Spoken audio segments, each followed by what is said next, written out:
딸 머리 옆으로 휴대전화가 날아간 날, 저는 이 결혼을 끝내기로 했습니다. 저는 경찰이었고, 아이가 생겨 결혼을 서둘렀고, 그 대가를 제 딸이 먼저 치를 뻔했습니다. 아내 손도 무서웠지만, 더 끔찍한 건 장인어른이 그걸 당연하다는 듯 넘긴 겁니다. 내가 화나게 한 건 당신이잖아. 이것도 못 받아주면 왜 결혼했어? 지금 생각하면 상견례 자리부터 이상했습니다. 그 집은 처음부터 사람을 함부로 대했습니다. 물 가져와. 문 열어. 왜 이렇게 굼떠? 결혼 뒤 아내는 화만 나면 제 얼굴을 치고 손에 잡히는 걸 제 쪽으로 던졌습니다. 애 가졌으면 예민할 수도 있지. 사위가 좀 받아줘야지. 그리고 그 말의 끝이 제 딸 머리 옆으로 휴대전화가 스쳐가던 그 순간이었습니다. 저는 그날 바로 장인어른 집으로 갔습니다. 이번엔 참으러 간 게 아니라 끝내러 갔습니다. 저는 소개팅으로 아내를 만났습니다. 처음 몇 번은 말이 좀 세고 성격이 급하다는 정도로만 느꼈습니다. 저도 나이가 있었고 상대도 결혼 생각이 분명해 보여서 괜히 오래 끌지 말고 진지하게 만나보자는 마음으로 만남을 이어갔습니다. 그러다 만난 지 2달쯤 됐을 때 아이가 생겼다는 걸 알게 됐습니다. 저는 경찰이었고 그 순간부터는 좋아한다 싫다를 따질 단계가 아니라 책임을 져야 한다는 생각이 먼저 들었습니다. 그래서 상견례도 결혼 준비도 거의 밀어붙이듯 서둘렀습니다. 어차피 아이까지 생겼는데 뭐 더 볼 게 있어. 시간 끌다가 양가만 더 피곤해지지 말고 빨리 정리하자. 우리 집도 길게 말 나오는 거 싫어해. 그냥 빨리 식 올리는 게 제일 편해. 지금 돌이켜보면 저는 그때부터 이미 이상한 신호를 몇 번 봤습니다. 아내는 자기 뜻대로 안 풀리면 말끝이 갑자기 거칠어졌고 기분이 틀어지면 상대를 몰아붙여 대화를 끝내려 했습니다. 그런데 저는 아이가 생겼다는 이유 하나로 그걸 전부 눌렀습니다. 상견례 날도 시작부터 이상했습니다. 약속 시간보다 처가 쪽이 30분 넘게 늦었는데도 먼저 미안하다는 말은 없었습니다. 그리고 장인어른은 한여름인데도 목까지 올라오는 검은 목폴라를 입고 식당 안으로 들어왔습니다. 그때부터 저는 설명하기 어려운 불편함을 느꼈습니다. 물부터 갖다 놔. 문 좀 제대로 열고. 손님 앉혀놓고 뭐 하는 거야? 그렇게 굼떠서 집안일은 언제 다 하려고 그래? 저는 그 말이 제 귀를 잘못 친 줄 알았습니다. 어려운 상견례 자리에서 장인어른은 제 앞에서도 장모님을 사람 대하듯 부르지 않았고 시키고 다그치고 면박 주는 걸 너무 자연스럽게 했습니다. 저는 그 순간부터 이 집 분위기가 보통은 아니라는 걸 느꼈습니다. 금방 가져올게요. 괜찮아요. 원래 저 사람이 말투가 좀 그래요. 식사 자리인데 괜히 불편하게 생각하지 마시고 그냥 편하게 드세요. 아빠 원래 저래요. 괜히 예민하게 듣지 마세요. 우리 집은 다들 그냥 그렇게 말해요. 그런 걸로 분위기까지 무거워지면 더 어색하잖아요. 그냥 식사나 하고 넘어가면 돼요. 그때 저는 더 이상했습니다. 보통은 민망해하거나 중간에서 말리기라도 해야 하는데 아내는 장인어른 태도를 너무 당연하게 넘겼습니다. 오히려 그걸 불편해하는 제가 예민한 사람처럼 보이게 만들었습니다. 저는 그 자리에서도 또 제 느낌을 눌렀습니다. 그래도 저는 결혼을 밀어붙였습니다. 이미 아이가 생겼고 여기서 멈추는 건 무책임하다고 스스로를 몰아붙였습니다. 딱 한 번만 참고 넘어가면 나아질 수 있다고, 상견례라는 어려운 자리라 유난한 것뿐일 수 있다고 저는 그렇게 제 판단을 계속 눌렀습니다. 그런데 결혼하고 나서는 그 집 공기가 더 선명하게 보였습니다. 처가에 갈 때마다 장인어른은 집안 사람을 부려먹는 말투가 몸에 밴 사람처럼 행동했고 장모님은 그걸 막기보다 조용히 수습하는 데 익숙해 보였습니다. 저는 갈 때마다 숨이 막혔습니다. 반찬이 왜 이 모양이야? 간도 안 맞고 보기에도 엉망이네. 집에서 하는 게 뭐가 있다고 이런 것 하나 성의가 없어. 밥상 차릴 거면 차리는 티라도 나게 하든가. 다시 데워올게요. 조금 정신이 없어서 그랬어요. 금방 새로 담아올 테니까 큰 소리 좀 낮추고 우선 식사부터 하세요. 사위한테서 이러면 제가 더 민망해요. 그날 장인어른은 밥상 앞에서 장모님한테 욕설까지 했습니다. 저는 듣는 제가 다 얼어붙을 정도였는데 아내는 그런 아버지를 말리기는커녕 젓가락질만 하다가 저를 한번 쓱 보고 말았습니다. 저는 그때 처음으로 아내 성격이 어디서 왔는지 알 것 같았습니다. 우리 아빠 원래 저래. 괜히 정색하지 마. 남의 집이래 그렇게 표정부터 굳히면 보는 사람이 더 불편해. 그냥 먹고 가면 되잖아. 뭘 그렇게 하나하나 크게 받아들이는데. 저는 그 말을 듣고 확실히 느꼈습니다. 이 집은 누가 선을 넘었는지보다 누가 조용히 넘기지 못하고 문제 삼았는지가 더 중요했습니다. 사람을 눌러서 입을 다물게 만들고 불편한 말을 꺼낸 쪽을 이상한 사람으로 돌리는 방식이 그 집에는 너무 익숙했습니다. 집으로 돌아온 뒤에도 기분이 가라앉지 않았습니다. 저는 최소한 사람 무안 주는 말은 하지 말아야 하는 거 아니냐고 조심스럽게 말했습니다. 그런데 아내는 사과는커녕 제가 자기 집을 무시했다고 받아들이며 바로 목소리를 높였습니다. 당신이 뭔데 우리 집을 평가해. 우리 아빠 말투가 거칠으면 좀 어때서. 듣기 싫으면 안 들으면 되잖아. 왜 우리 집 분위기까지 당신 기준으로 고치려고 드는데. 그러니까 내가 당신이 피곤하다는 거야. 그날 처음으로 아내 손이 올라왔습니다. 대단한 싸움도 아니었습니다. 제가 그 말은 심했다고 하자 아내가 손바닥으로 제 머리를 툭 치듯 때렸고 저는 맞은 것보다도 그 다음 표정이 더 소름 끼쳤습니다. 너무 아무렇지도 않았습니다. 그걸 때렸다고 해? 어이가 없네. 사람 열받게 몰아놓고 손 한 번 스친 걸로 유난 떨지 마. 그렇게 예민하면 경찰은 어떻게 하고 다녔어? 밖에서는 멀쩡한 척하면서 집에서는 왜 이렇게 약한데? 저는 그 말에 더 말을 잇지 못했습니다. 제가 경찰이라는 사실조차 아내한테는 저를 비웃는 재료가 됐고 저는 또 한 번 아이 때문에 결혼했으니까 이제 시작인데 그런 말로 제 입을 막았습니다. 지금 생각하면 그게 가장 큰 실수였습니다. 시간이 갈수록 아내는 화를 내는 방식이 더 거칠어졌습니다. 말로 사람을 몰아붙이는 걸로 안 끝나면 손이 먼저 나왔고 제 얼굴이나 머리를 치는 일도 한 번으로 끝나지 않았습니다. 그때마다 저는 밖에 말하지 못했고 집 안에서만 겨우 봉합하려고 했습니다. 내가 화나게 한 건 당신이잖아. 내가 왜 이러는지 생각은 안 하고 맨날 나만 이상한 사람 만들지 마. 당신이 입 다물고 맞춰주면 이렇게까지 안 가. 나 건드려 놓고 왜 내가 폭발한 것만 문제 삼는데. 출산이 가까워질수록 나아질 거라고 생각한 것도 제 착각이었습니다.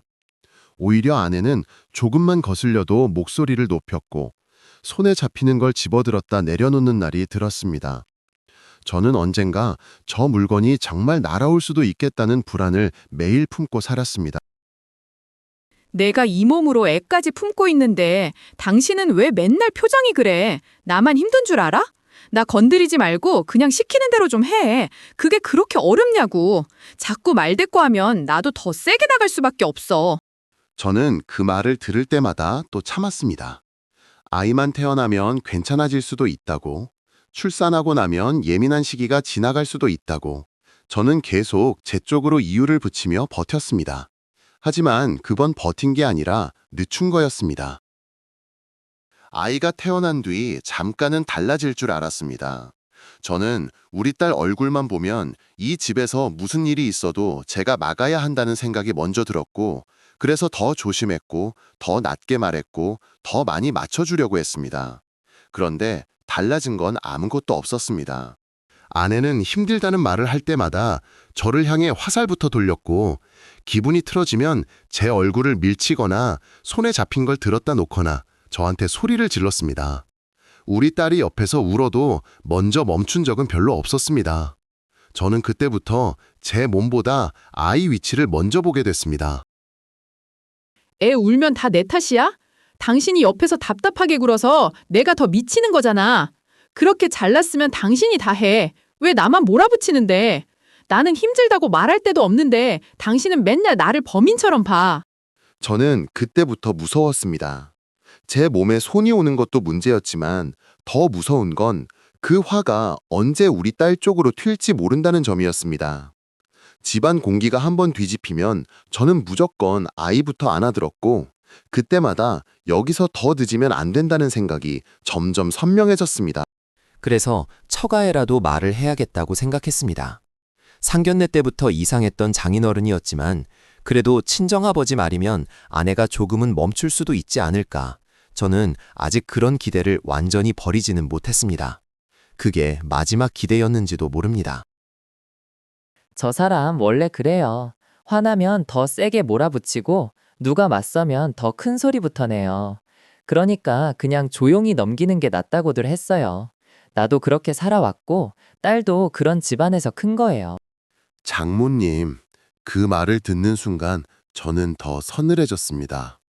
이 집에서는 누구도 장인어른을 멈추려 하지 않았고 아내가 그렇게 사람을 몰아붙이는 것도 다들 그냥 성격이나 예민함 정도로 넘기고 있었습니다. 저는 그제야 이게 한 사람 문제가 아니라는 걸 알았습니다.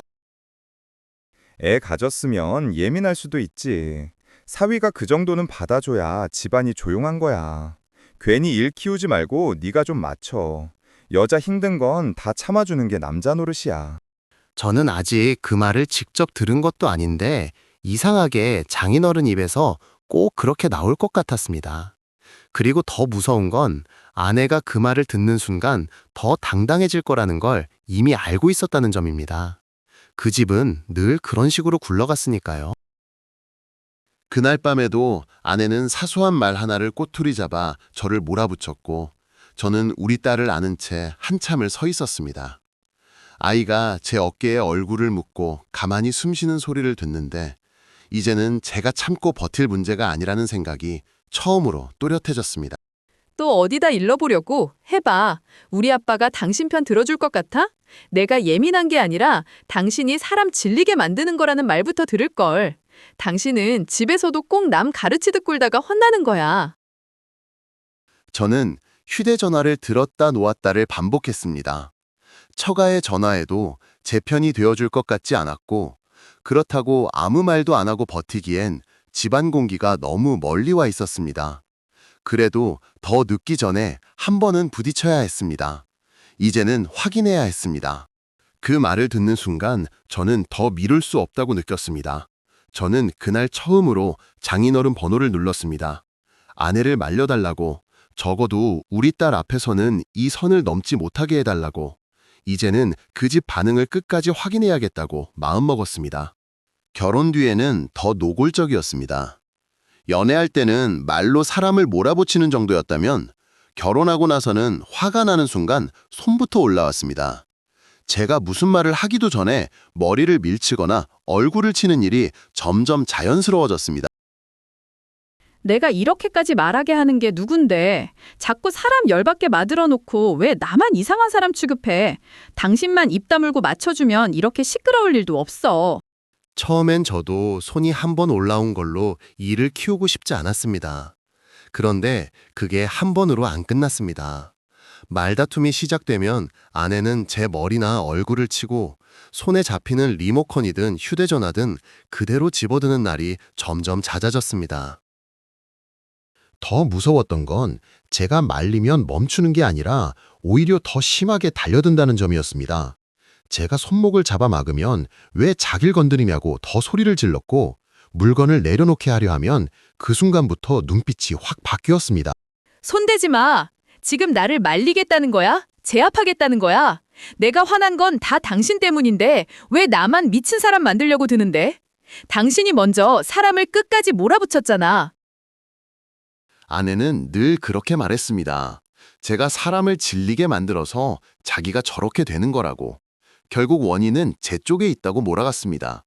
저는 맞은 쪽인데도 어느 순간 설명하는 입장이 됐고 그 구조가 너무 빨리 굳어졌습니다. 집안 공기가 한번 뒤집히면 저는 본능적으로 아내 손부터 봤습니다. 저 손이 또 올라오겠구나, 또 뭐라도 짚겠구나, 그런 불안이 먼저 들었습니다. 결혼을 했다는 이유로 이 정도는 참고 살아야 하나 싶다가도 이렇게까지 불안한 결혼이 정상이 맞나 싶었습니다. 왜 그렇게 쳐다보는데? 내가 뭐라도 던질까 봐 무섭냐고. 사람을 저렇게 몰아세워 놓고 이제 와서 겁먹은 척하지 마. 당신이 날 건드리지만 않았으면 나도 이 정도까지 안 갔어. 저는 좋게 풀어보려고도 했습니다. 당신 화나는 건 알겠는데 손은 올리지 말자, 물건은 들지 말자, 그렇게 기준선을 세우듯 말해봤습니다. 그런데 아내는 그런 말을 들을수록 더 비웃는 표정이 됐고 제가 선을 말하는 것 자체를 자신을 가르치려는 걸로 받아들였습니다. 기준선 같은 소리 하지 마. 나한테 규칙 만들지 말라고. 당신은 맨날 말만 번듯하게 하고 결국 내가 잘못했다는 쪽으로 몰고 가잖아. 듣기 좋은 말로 사람 숨막히게 하는 건 당신이 더 심해. 그렇게 몇 번을 넘기다 보니 저는 결국 처가에 말해야겠다고 생각했습니다. 상견례 때부터 이상했던 집이었지만 그래도 친정 부모 말이면 아내가 조금은 멈출 수도 있지 않을까 저는 마지막 기대를 그쪽에 걸어봤습니다. 한 번은 아내에게 맞은 자국이 남은 채로 처가에 찾아간 적이 있었습니다. 얼굴 옆이 붉게 부어 있었고 거울을 봐도 누가 봐도 티가 나는 상태였습니다. 저는 그 정도면 적어도 무슨 일이 있었는지는 물어볼 줄 알았습니다. 뭘 그렇게 서 있어? 들어왔으면 앉아.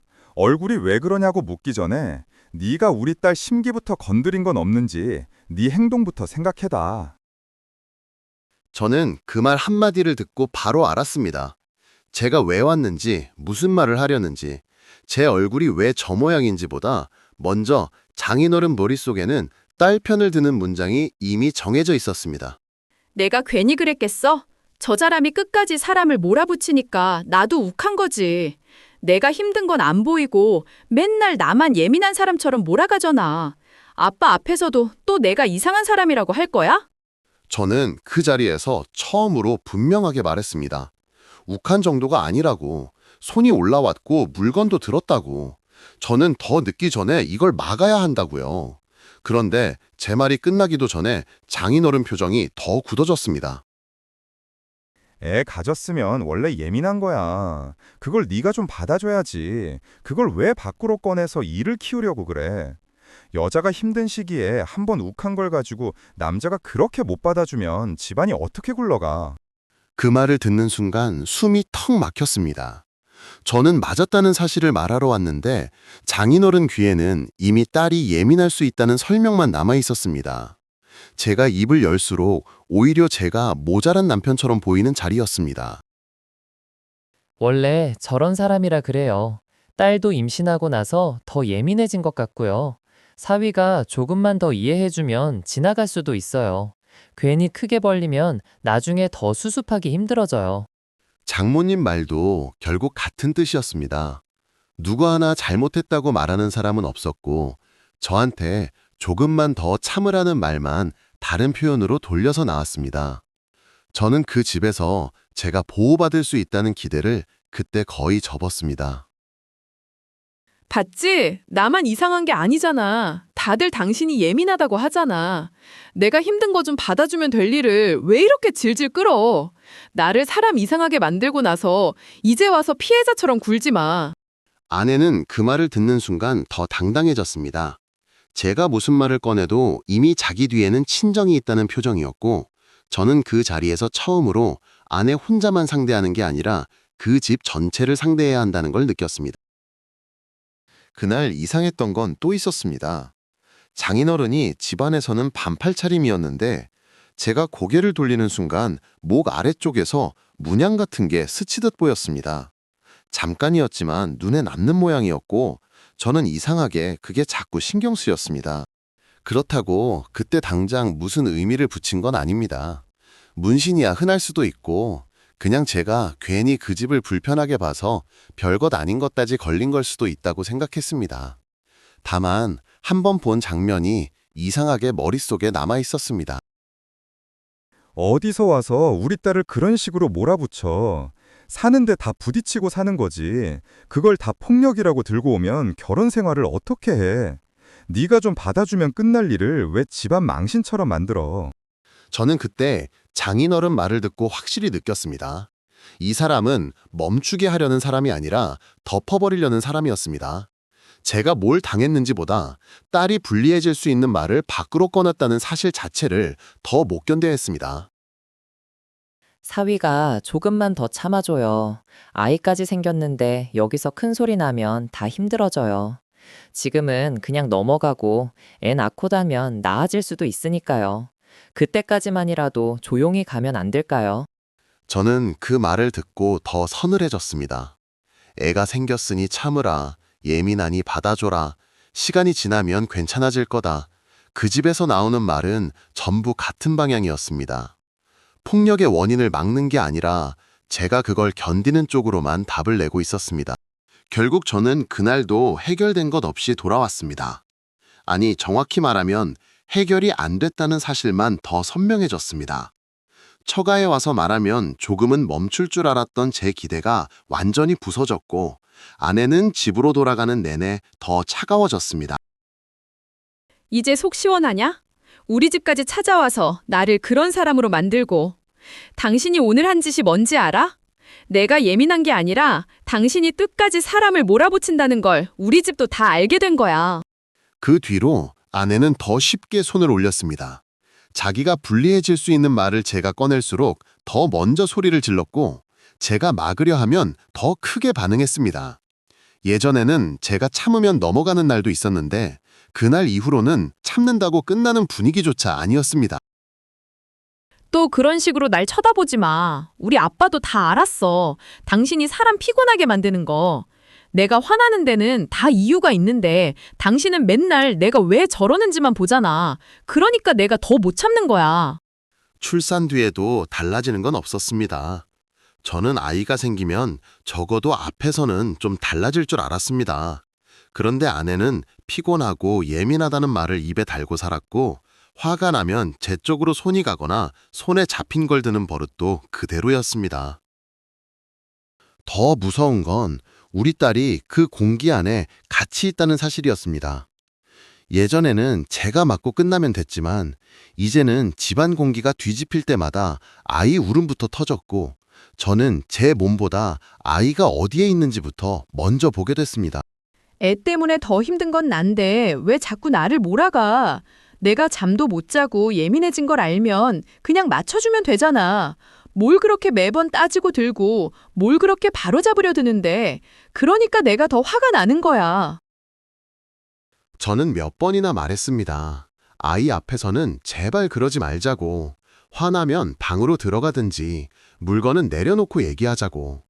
그런데 그런 말을 할수록 아내는 오히려 더 비웃는 표정을 지었고, 제가 아이를 앞세워 자기를 몰아붙인다는 식으로 받아쳤습니다. 또 애 앞세워서 나 나쁜 엄마 만들려고 하지 마. 내가 언제 애한테 뭘 했는데. 당신이 자꾸 사람 몰아붙이니까 내가 이렇게 되는 거라고. 그 정도도 못 버티면 결혼을 왜 했어? 저는 그 말을 듣고 더 이상 기대할 곳이 없다는 걸 알았습니다. 아내는 이미 친정이 자기 편이라는 걸 확인했고, 장인어른은 무슨 일이 있어도 딸 편을 들 사람이었고, 장모님은 그걸 조용히 덮는 쪽이었습니다. 제가 기대한 중재는 처음부터 없었습니다. 그날 이후 집안 분위기는 더 험해졌습니다. 아내는 화가 나면 제 얼굴을 치는 것에서 그치지 않고, 리모컨이나 휴대전화를 손에 쥔 채 저를 노려보는 시간이 길어졌습니다. 저는 그때마다 언젠가 저게 정말 날아오겠구나. 그것도 제 쪽이 아니라 더 위험한 쪽으로 갈 수도 있겠구나. 그런 생각이 들었습니다. 어느 날은 제가 아이를 안고 서 있는데도 아내가 리모컨을 손에 쥔 채 그대로 저를 향해 걸어왔습니다. 바로 던진 건 아니었지만 눈빛이 이미 멈춘 사람이 아니었습니다. 저는 그 순간부터 다음에는 정말 막아야 한다는 생각이 들었습니다. 이제는 시간이 별로 없었습니다. 진짜 끝은 우리 딸 옆으로 휴대전화가 날아든 날부터였습니다. 아내가 던진 물건이 아이 머리 옆을 스치듯 지나가 벽에 부딪히는 순간 저는 귀에서 소리가 사라지는 것 같았습니다. 그 전까지는 어떻게든 참아보려 했는데 그 순간만큼은 더는 같은 집에 두면 안 되겠다는 생각밖에 안 들었습니다. 왜 그렇게 쳐다보는데? 내가 애를 일부러 맞히기라도 한 줄 알아? 당신이 사람 끝까지 몰아붙이니까 나도 순간 욱한 거잖아. 그런 표정 짓지 마. 내가 더 미칠 것 같으니까. 저는 아내 말보다 먼저 우리 딸부터 안아들었습니다. 아이는 놀라서 울지도 못하고 제 옷만 붙잡고 있었고, 저는 그 작은 손이 떨리는 걸 느끼는 순간 정신이 번쩍 들었습니다. 제가 맞고 끝나는 문제로 버티던 선은 이미 한참 전에 넘어가 있었고, 이제는 아이까지 위험해진 상태였습니다. 또 그 식으로 사람 범인 만들지 마. 내가 애한테 뭘 했는데. 던지려던 게 아니었고 그냥 화가 나서 손에서 놓친 거야. 그런 것까지 다 폭력이라고 들고 가면 나보고 어떻게 하라는 건데. 저는 그 순간 처음으로 아내한테 소리를 질렀습니다. 손에서 놓친 거든 던진 거든 지금 아이 옆으로 휴대전화가 날아갔다는 사실은 안 바뀐다고, 더는 그 말로 넘어갈 수 없다고. 저는 아이를 안은 채 그대로 한 발 뒤로 물러났습니다. 그제야 제 입에서 끝내야겠다는 말이 거의 튀어나오듯 나왔습니다. 끝내? 뭘 끝내? 또 협박하는 거야? 당신은 맨날 큰 말만 해. 내가 화난 데는 다 이유가 있는데 왜 그건 안 보고 꼭 내가 한 행동만 붙잡고 늘어져. 사람 미치게 만들어 놓고 당신만 멀쩡한 척하지 마. 저는 더 말을 섞지 않았습니다. 말을 섞을수록 아내 눈빛이 더 올라왔고, 방금 전 그 손에서 진짜로 물건이 날아갔다는 사실이 제 머릿속에서 계속 반복됐습니다. 저는 아이를 안고 방으로 들어가 문을 닫았고, 그 짧은 몇 초 동안에도 문 밖에서 아내가 발로 바닥을 차는 소리가 들렸습니다. 방 안에서 아이를 달래는데도 제 손이 떨렸습니다. 우리 딸은 제 목을 꼭 끌어안고 있었고, 저는 그 체온을 느끼면서 이제는 누가 뭐라고 해도 이 집안에서 그냥 버티는 쪽으로는 못 가겠다고 마음먹었습니다. 이미 한 번 날아온 물건은 다음에도 날아올 수 있었고, 다음엔 정말 아이한테 닿을 수도 있었습니다. 문 열어. 또 혼자 피해자인 척 하지 말고 문 열라고. 내가 일부러 그런 것도 아닌데 왜 이렇게 사람을 궁지로 몰아. 당신이 지금 이러는 게 더 애한테 안 좋은 거야. 괜히 일 키우지 말고 나와. 그 말을 듣는 순간 저는 더 선명하게 느꼈습니다. 방금 아이 옆으로 물건이 날아간 일조차 아내 입에서는 또 제가 일을 키우는 문제로 바뀌고 있었습니다. 그리고 그 순간 저는 장인어른 얼굴이 바로 떠올랐습니다. 결국 또 그 집은 이 일을 덮으려고 들 거라는 확신이 들었습니다. 그래서 저는 그날 바로 처가로 갔습니다. 그냥 감정적으로 따지러 간 게 아니었습니다. 이번엔 정말 끝을 봐야겠다는 마음이었습니다. 최소한 아이 앞에서 이 선을 넘었으면 누군가는 그걸 선 넘은 일이라고 인정해야 했고, 저는 그 말을 장인어른 입으로 직접 듣고 싶었습니다. 지금 얼굴이 왜 그래요? 무슨 일 있었어요? 일단 들어와서 앉아요. 이렇게 밤에 아이까지 안고 오면 더 놀라잖아요. 무슨 일인지 차근차근 얘기해봐요. 괜히 밖에서부터 소리 나면 더 커져요. 장모님은 놀란 얼굴이었지만 그 말 속에도 이미 조용히 하자는 기운이 섞여 있었습니다. 저는 앉지도 않고 바로 말했습니다. 오늘은 그냥 넘어갈 수 없다고, 우리 딸 옆으로 휴대전화가 날아갔다고. 저는 아이를 안은 채 그대로 서서 그 말을 겨우 내뱉었습니다. 또 뭘 들고 왔는데. 애 안고 와서 사람 겁주면 다 네 말이 맞아지나.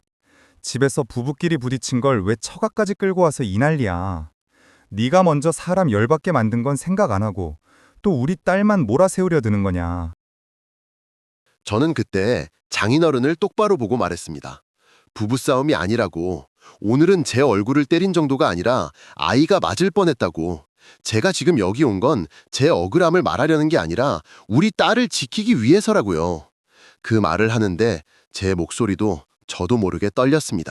아빠, 보세요. 또 저래요. 내가 일부러 애한테 던진 것도 아닌데 저 사람은 꼭 말을 저렇게 크게 만들어요. 나 힘든 건 하나도 안 보고 내가 순간 욱한 것만 가지고 끝까지 붙잡고 사람 이상하게 만들잖아요. 애 가졌으면 예민할 수도 있지. 애 낳고 몸도 마음도 힘든데 그걸 남편이 좀 받아줘야지. 그걸 다 꼬치꼬치 따지고 들면 여자가 더 돌아버리지. 너는 왜 네가 한 말과 행동은 다 빼고 결과만 들고 와서 우리 딸을 몰아붙이냐. 저는 그 말을 듣는 순간 정말 숨이 막혔습니다. 오늘 있었던 일의 중심은 아이 옆으로 물건이 날아간 순간이었는데, 장인어른 입에서는 벌써 그게 임신하고 예민해서 그럴 수도 있는 일쯤으로 작아지고 있었습니다. 저는 그 자리에서 이 집이 어디까지 같은 편인지 다시 확인했습니다. 원래 저 사람 말투가 세고 딸도 요즘 많이 예민해요. 아이 키우다 보면 실수도 하고 부딪힐 수도 있잖아요. 사위가 조금만 더 참고 맞춰주면 지나갈 일일 수도 있어요. 너무 크게 버리면 나중에 더 수습하기 힘들어요. 저는 장모님 말까지 듣고 더 서늘해졌습니다. 아이 옆으로 물건이 날아간 일조차 이 집에서는 실수와 예민함이라는 말로 덮일 수 있다는 뜻이었으니까요. 아무도 그게 위험했다고, 선을 넘었다고 말하지 않았습니다. 오히려 저한테 한 발 물러서라는 말만 돌려서 하고 있었습니다. 봤죠? 나만 이상한 게 아니라니까. 다들 당신이 너무 사람을 몰아붙인다고 하잖아. 내가 힘든 건 다 무시하고 꼭 내가 잘못한 쪽으로 몰고 가는 게 당신 버릇이야. 그러니까 내가 더 못 참는 거라고. 저는 그때 처음으로 뒤로 물러서지 않았습니다. 오늘은 그냥 넘어갈 생각이 없다고. 우리 딸 옆으로 휴대전화가 날아간 순간부터는 더 이상 참는 남편으로 남아있으면 안 된다고. 저는 한 글자씩 끈튼 말했습니다. 그 말을 하는데도 장인어른 눈빛은 전혀 달라지지 않았습니다. 참는 남편이고 뭐고 네가 지금 우리 집 앞에 와서 큰 소리 치는 것부터가 문제야. 사는데 다 그런 일도 있는 거지. 그걸 다 들고 와서 애 앞세워 협박하면 결혼 생활을 어떻게 하냐. 네가 좀 받아주면 끝날 일을 왜 자꾸 밖으로 꺼내서 집안을 망신주는데. 그 순간 장인어른이 앞으로 한 발 다가왔고 목소리를 높이면서 셔츠 깃이 흔들렸습니다. 저는 원래 그 집 분위기 자체가 불편해서 장인어른 얼굴을 똑바로 오래 보는 편이 아니었는데 그날은 이상하게 시선이 목 쪽에 꽂혔습니다. 옷깃 사이로 문양 일부가 더 선명하게 드러났기 때문입니다. 그건 그냥 문신이 아니었습니다. 예전에 반팔 차림에서 스치듯 봤던 것보다 훨씬 또렷했고 비늘처럼 굽은 선 끝에 눈이 비어있는 용 문양이 분명하게 보였습니다. 저는 그 순간 어디선가 본 적 있다는 생각이 강하게 치고 올라왔고 머릿속이 잠깐 멈추는 느낌이 들었습니다. 제발 큰 소리 좀 낮춰요. 아이도 있는데 왜 다들 이렇게까지 해요? 지금 중요한 건 더 싸우는 게 아니라 조용히 정리하는 거예요. 사위도 오늘 흥분한 것 같은데 일단 아이부터 진정시키고 말로 하자고요. 그런데 저는 장모님 말이 잘 안 들렸습니다. 제 눈에는 자꾸 장인어른 목 아래 문양만 들어왔습니다. 어디서 봤는지 바로 떠오르진 않았지만 경찰 일을 하며 몇 번이고 비슷한 모양을 기록 사진 속에서 본 기억이 어렴풋이 올라왔습니다. 그냥 우연이라고 넘기기엔 너무 선명했습니다. 어디를 그렇게 빤히 봐. 지금 네가 할 일은 우리 딸 몰아세운 걸 반성하는 거지. 다른 데 눈 돌리고 있을 때가 아니야. 네가 남자답게 좀 받쳐줬으면 이 지경까지 안 왔어. 애 엄만 힘든 걸 못 버티면 네가 문제인 거지. 저는 그 말보다도 그 목소리와 함께 문양이 더 선명해지는 장면이 이상하게 더 무섭게 다가왔습니다. 방금 전까지는 우리 딸 안전 때문에 여기까지 왔는데 그 순간부터는 이 집이 제가 생각한 것보다 더 오래되고 더 깊은 방식으로 사람을 눌러왔다는 느낌까지 같이 들었습니다. 또 뭘 혼자 이상하게 생각하는데 아빠는 원래 저래. 괜히 별것도 아닌 걸 가지고 표정부터 그렇게 굳히지 마. 당신은 맨날 사람을 범인처럼 쳐다보고 그러고 나서 자기가 무섭다고 말하잖아. 그게 더 질린다고. 저는 그 말을 듣고 더 또렷해졌습니다. 이 집에서는 늘 같은 일이 반복됐습니다. 누가 선을 넘었는지보다 누가 그걸 문제 삼았는지가 더 큰 죄가 됐고 사람을 겁주고 눌러서 입을 막는 방식이 너무 자연스럽게 이어져 왔습니다. 저는 그 한가운데 우리 딸을 둘 수 없었습니다. 오늘은 그냥 돌아가요. 밤도 늦었고 아이도 놀랐잖아요. 사위가 지금 화난 거 이해 못하는 건 아닌데 여기서 더 버티면 더 나빠져요. 내일 다시 얘기하던지 그냥 오늘은 조용히 넘겨요. 제발 오늘만이라도요. 장모님 말도 결국 같은 뜻이었습니다. 오늘 있었던 위험을 바로잡는 쪽이 아니라 오늘만 넘기자는 말이었습니다. 저는 그제야 알았습니다. 이 집에서는 무슨 일이 벌어져도 결국 조용히 덮는 쪽으로만 답이 나올 거라는 걸요. 잘 들어. 애를 데리고 와서 겁주는 식으로는 우리 못 움직여. 네가 원하는 대로 우리 딸이 잘못했다고 고개 숙일 일도 없고 네가 알만 믿고 집안 뒤집을 일도 없어. 괜히 더 나서지 말고 네 집 일은 네가 알아서 정리해. 저는 그 말을 듣고 마음이 완전히 돌아섰습니다.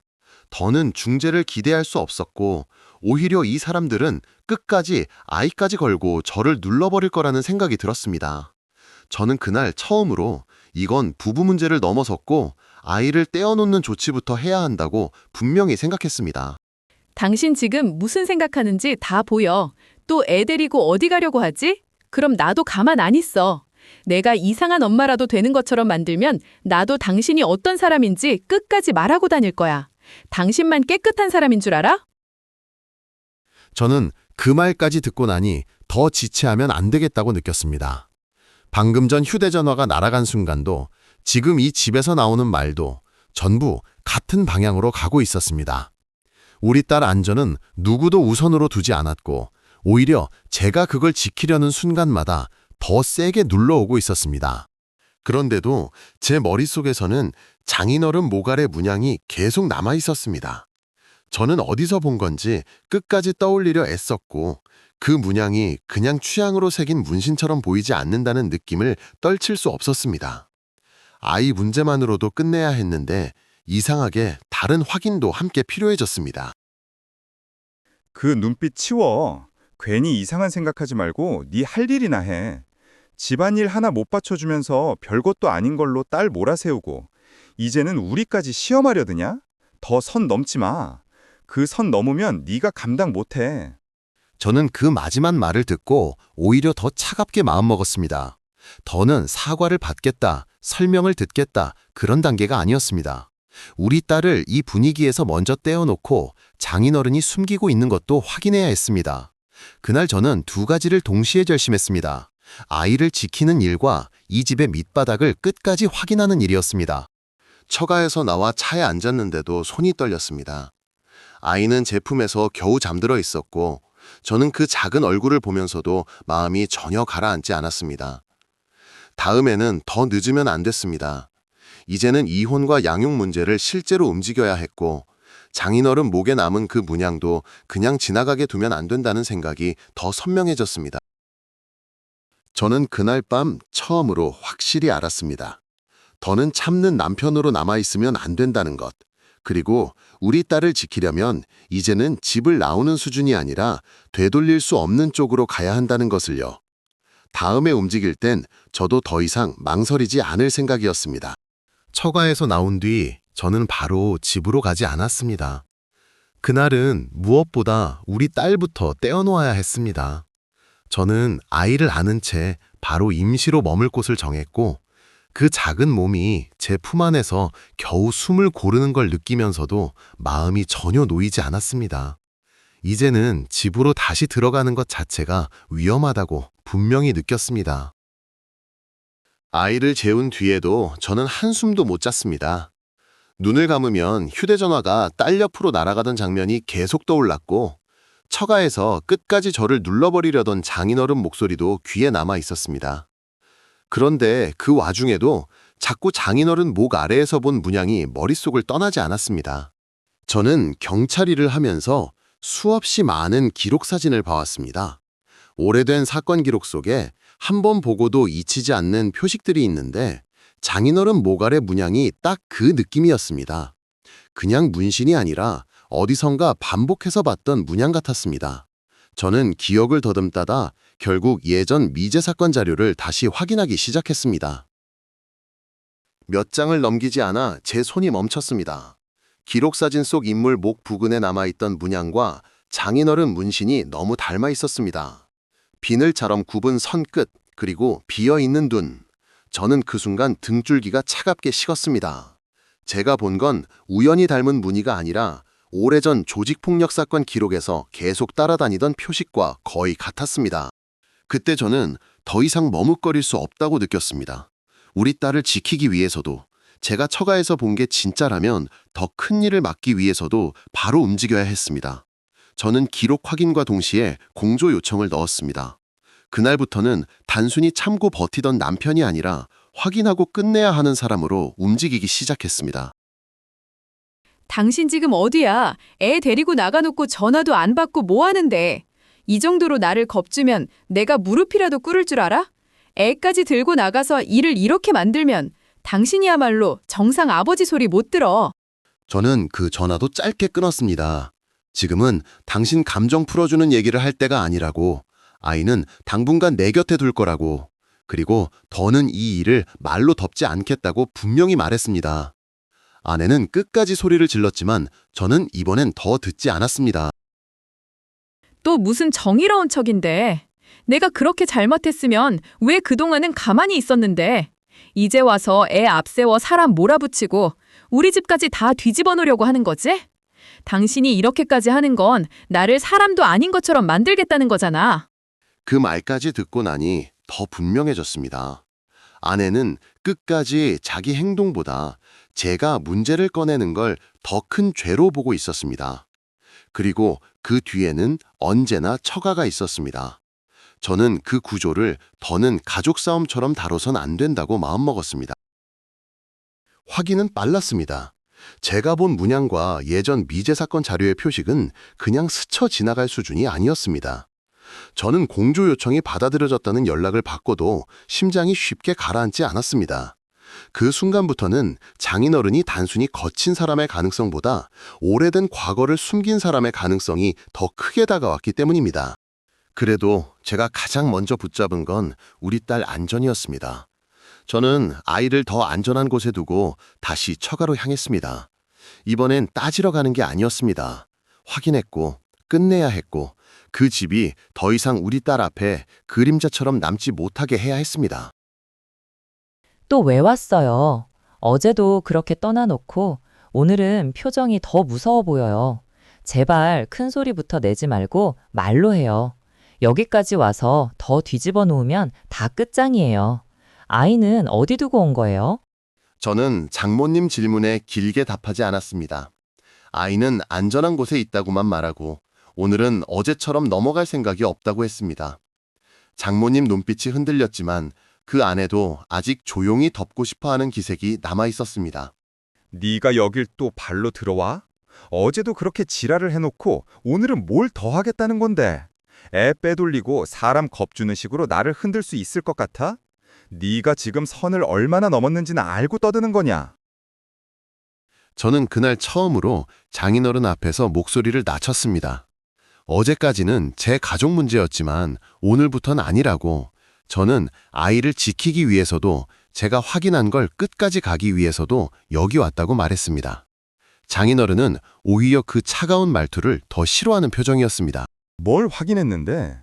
네가 봤다는 게 다 진실이냐? 네 같은 놈들이 꼭 사람 몰아놓고 나중에 아닌 척하지. 우리 딸한테는 손끝 하나 잘못된 것도 네가 만든 거야. 여자가 힘들어 욱한 걸 가지고 집안을 박살내려는 게 네 본색 아니냐?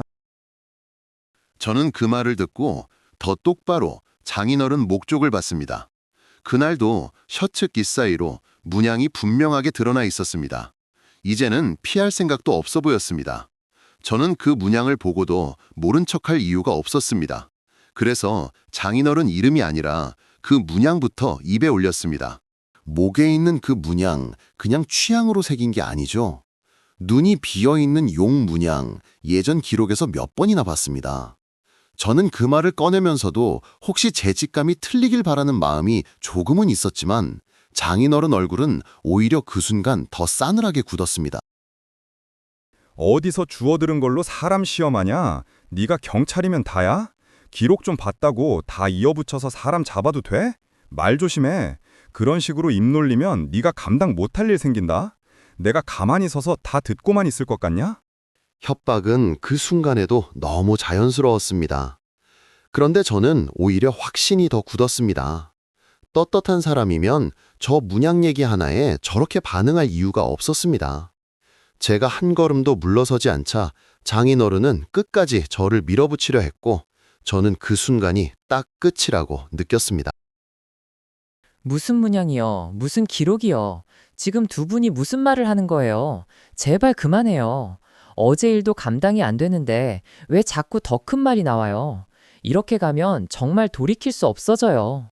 또 뭘 꾸며낸 건데? 아빠한테까지 죄인 만들려는 거야? 어제는 나를 이상한 엄마 만들더니 오늘은 우리 아빠까지 끌고 가겠다는 거야? 진짜 사람 끝까지 물어뜯는 건 당신이 더 심해. 당신이야말로 가만 안 둘 거야. 저는 그 말에도 흔들리지 않았습니다. 이미 필요한 확인은 끝났고 제가 해야 할 연락도 해둔 상태였습니다. 그래서 더는 감정으로 싸울 필요가 없었습니다.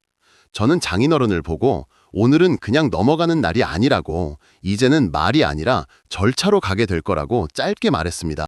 절차? 웃기지 마. 네가 뭘 안다고 나한테 절차를 들이대. 애도 못 지킨 주제에 갑자기 정의로운 척은 다 하네. 네가 할 수 있는 건 결국 아무것도 없어. 네가 우리 집을 무너뜨릴 수 있을 것 같아? 그 말이 끝나자마자 저는 더 대답하지 않았습니다. 이미 밖에서는 움직이고 있었고 저는 그 시간이 오기만 기다리고 있었습니다. 장인어른은 끝까지 고압적으로 버텼지만 몇 초 뒤 현관쪽이 열리고 공조 인력이 들어오는 순간 그 집 공기가 완전히 뒤집혔습니다. 잠깐만요. 뭐예요, 이게? 왜 갑자기 사람들이 이렇게 들어와요? 무슨 일인지 설명이라도 해줘야 하는 거 아니에요? 설마 정말 그 문양 때문이라는 거예요? 저 사람한테 무슨 일이 있는 거예요? 아빠, 이게 뭐야? 왜 가만히 있어? 말 좀 해봐. 저 사람 말도 안 되는 소리잖아. 그냥 문신일 뿐이라며. 왜 아무 말도 안 해? 아빠, 진짜로 뭐 숨긴 거 있어? 지금 이게 다 뭐냐고. 손 치워. 내가 누군데 함부로 건드려. 네가 뭘 받든 그걸로 나를 묶을 수 있을 것 같아? 다 오해라고 해. 이 자식이 집안 망치려고 꾸민 거라고 해. 끝까지 입 다물고 있으면 아무것도 못해. 하지만 그날 장인어른은 제 눈앞에서 체포됐습니다. 끝까지 고압적으로 버티던 사람이 수갑이 채워지는 순간에도 저를 노려봤지만 저는 그 시선을 더 이상 무서워하지 않았습니다. 상견례 날부터 사람을 내려다보던 그 집의 기세는 바로 그 자리에서 꺾였습니다.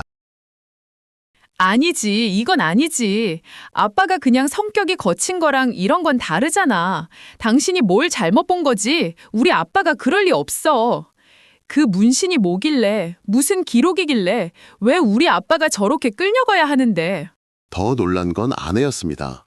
자기 아버지가 그냥 거친 사람이 아니라 오래 숨겨온 과거를 가진 인물이었다는 걸 그날 처음 본 얼굴이었습니다. 그렇게까지 자기 아버지를 당연하게 믿고 있던 사람조차 수갑이 채워지는 장면 앞에서는 더 이상 같은 표정을 유지하지 못했습니다. 나는 언젠가 이렇게 될 줄 알았어요. 말은 못했지만 저 사람이 숨기는 게 있다는 건 오래전부터 느꼈어요. 그런데도 나는 매번 조용히 덮는 쪽을 택했어요. 그게 오늘까지 온 거예요. 내가 그 집 분위기를 더 오래 끌고 온 거예요. 장모님 그 말을 듣는데도 제 마음은 전혀 가볍지 않았습니다. 통쾌하다는 감정보다 우리 딸이 그런 집안 공기 가까이에 있었다는 사실이 더 크게 남았습니다. 저는 그제야 정말 끝내야 한다고, 여기서 다시 가족인 척 돌아가면 안 된다고 확실히 마음먹었습니다. 그래서 뭐, 이제 속 시원해? 우리 집 이렇게 만들어 놓고 당신은 깨끗한 사람 되는 거야? 아빠가 어떤 사람이었든 당신이 나를 몰아붙인 것도 사실이잖아. 나를 끝까지 나쁜 엄마, 나쁜 딸로 만들면 당신이 이기는 거야? 저는 그 말에도 흔들리지 않았습니다. 이미 우리 딸 옆으로 물건이 날아간 순간, 그리고 그걸 가족 전체가 덮으려는 걸 확인한 순간, 제가 선택할 수 있는 길은 정해져 있었습니다. 저는 더는 참는 남편으로 남지 않겠다고, 이제는 딸을 지키는 아버지로 살겠다고 마음속으로 끝을 냈습니다. 저는 그날 바로 이혼 쪽으로 움직이기로 했습니다. 더는 화해를 기대하지 않았고, 더는 시간을 두면 나아질 거라는 말도 믿지 않았습니다. 우리 딸을 이 분위기에서 떼어놓고 법적으로도 생활적으로도 완전히 분리하는 것 외에는 답이 없었습니다. 저한테는 그게 마지막 보호 조치였습니다. 진짜로 여기서 끝내겠다는 거야? 아빠 일까지 이렇게 터졌다고 나까지 한꺼번에 버리겠다는 거야? 당신은 원래 이런 사람이었어? 끝까지 참고 산척하다가 결국 제일 크게 칼 꺼내는 사람이었냐고. 저는 그 말도 담담하게 들었습니다. 끝까지 아내는 제가 왜 여기까지 왔는지보다 왜 더 이상 자기 뜻대로 움직이지 않는지만 묻고 있었습니다. 저는 이제 그 질문에 답할 필요가 없었습니다. 이미 답은 행동으로 끝났으니까요. 시간이 지나고 사건은 미제 사건과 연결돼 정리되기 시작했습니다. 저는 그 과정에서 공로를 인정받아 1계급 특별 승진했습니다. 하지만 솔직히 말하면 그 승진보다 더 크게 남은 건 따로 있었습니다. 이제야 우리 딸을 제대로 지킬 수 있는 자리로 돌아왔다는 감각이었습니다. 상견례 날 사람을 내려다보던 그 집안의 기세는 결국 그날 끝났습니다. 장인어른은 체포됐고 아내는 더 이상 그 집 권위 뒤에 숨을 수 없게 됐고 저 역시 마지막에는 참는 남편이 아니라 딸을 지키는 아버지로 돌아섰습니다. 그리고 저는 결국 이혼을 선택했습니다.